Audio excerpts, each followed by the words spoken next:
Hey there! Thanks for watching my channel today. Today we're going to draw and paint Baby Shark. And I will challenge you not to be singing the song during this video. So today I have a Sharpie that I'm going to use, but if you're more comfortable doing a pencil, you can. I have some masking tape, I have some watercolor paper. I'll also be using watercolor paints along with the brushes and the water that go along with them. And yeah, so the first thing I'm going to do is to get some of my watercolor paper. And this is just a pad that I bought at Hobby Lobby. It's from Master's Touch. It's 140-pound paper. So it's not like professional artist quality brand or anything, but I like to use it for fun projects. And usually when I'm doing a watercolor painting, I tape the paper down so that I have a nice crisp white border when I am finished. And in case I have any ripples in the paper, this usually helps keep that paper nice and flat while I am painting. So I'm just trying to taped down my paper. This is regular masking tape, although painter's tape works as well, to get those edges all taped to my board.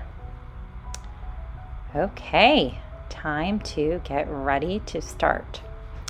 So to begin, I'm using a Sharpie, but like I said, you could easily use a pencil for this project and trace over lines later.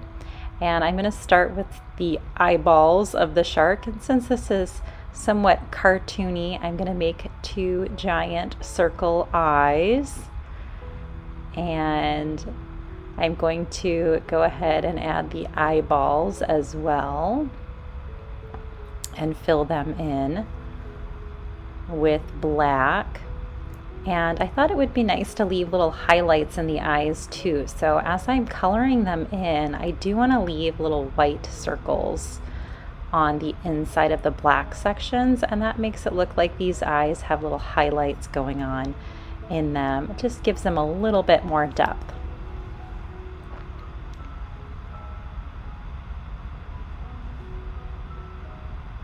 All right, I have the basic eye shape down.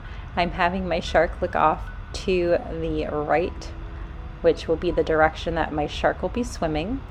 Next, I'm going to create kind of a slightly curved line that goes right to the edge of the top of the eyes, like that.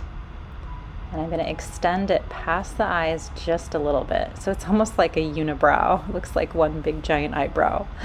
It's going to bend down on the right here and then kind of hook back under. So it almost looks like a clam now, right? A clam with two eyes.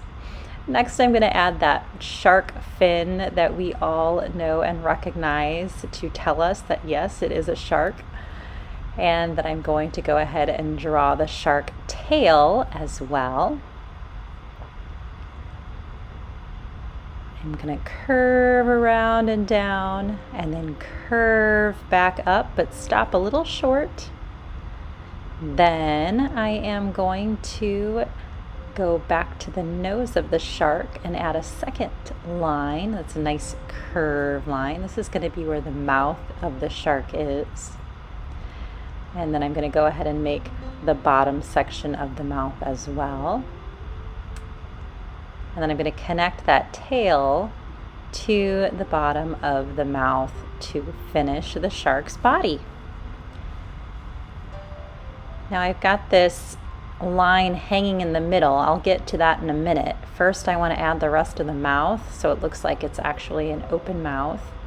And then because this is a baby shark, his teeth aren't quite so sharp yet, so they're a little bit curved.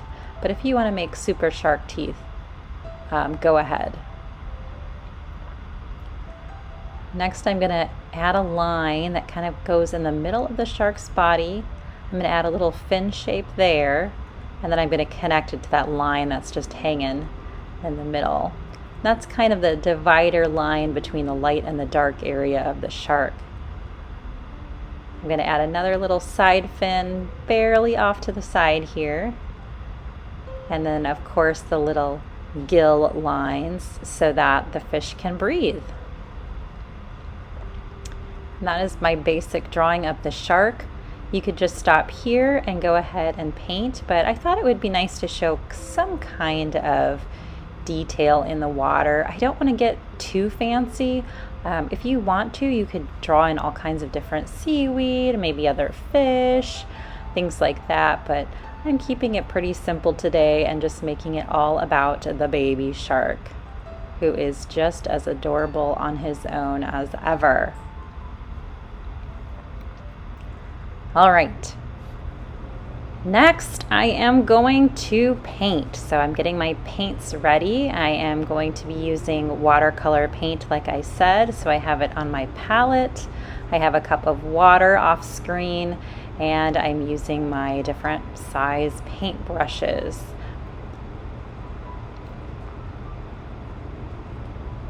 Now, for this part, I'm being extra careful. And what I wanted to do was kind of paint a darker blue around my shark first, and then paint my shark with a lighter blue. It's kind of tricky when I'm using different shades of blue, just to make sure that kind of one looks different from the other one.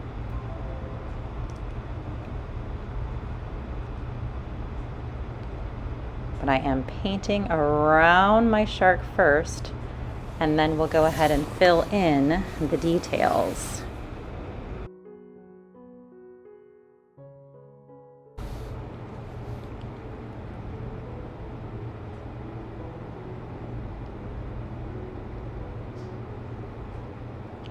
So at this point, I am trying to keep my paper wet so that all of the blue paint just kind of mixes together and it doesn't create any funny lines or anything as I am painting in my background. I do need to let this dry before I do too much else to my background. Now I'm going to go ahead and start filling in some of the shadowed part of the ground of the ocean. And so I usually like to do this kind of this mysterious blue color because the water is kind of in between the eye and the stuff in the ocean, so it gives it this blue tint. Anything especially that's farther away will look more and more blue.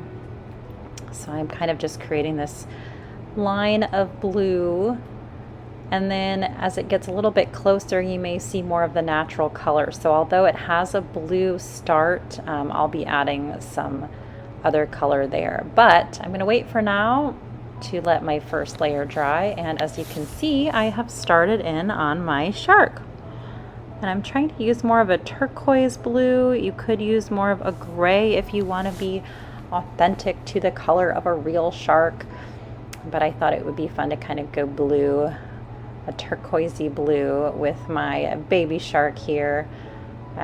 Or you could just go really fun and crazy and do something like pink or yellow or orange and have fun with a variety of colors too. So here's my little turquoise shark. Obviously I had to use a little bit of a different blue from the background to make sure that he didn't just get blended in with the background. And then I'm using a nice bright red for the inside of his mouth.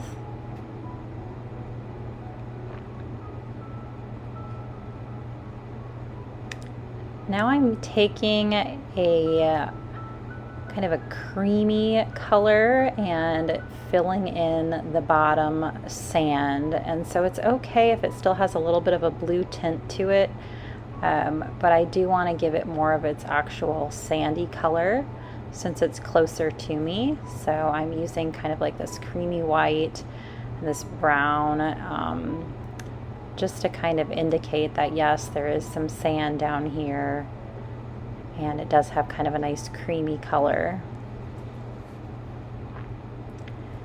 Next I'm going to go back to the shark and just add a little bit of color to the belly. I don't want it to be quite bright white, but I do want it to stay pretty light. So I'm just adding a real light, watery blend of turquoise on the bottom half of the shark.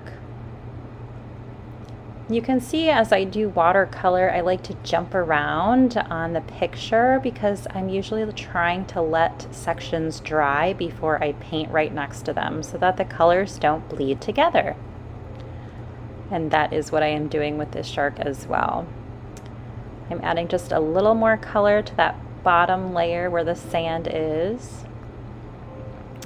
This is just like a burnt sienna color, which is like a brown. And maybe a little bit of white mixed in too. White watercolor can kind of add a creaminess to the other colors when you mix them together. If you want to get a little more detailed, you can add just kind of an indication of some plants and maybe corals kind of growing off in the distance. I'm keeping them all this like light blue shade because, like I said, when there's water in between you and the object, they tend to appear more blue. So I'm just kind of indicating various plant life and am throwing those in there so that it's a little bit more detailed, but I'm not going too crazy with lots of information and details.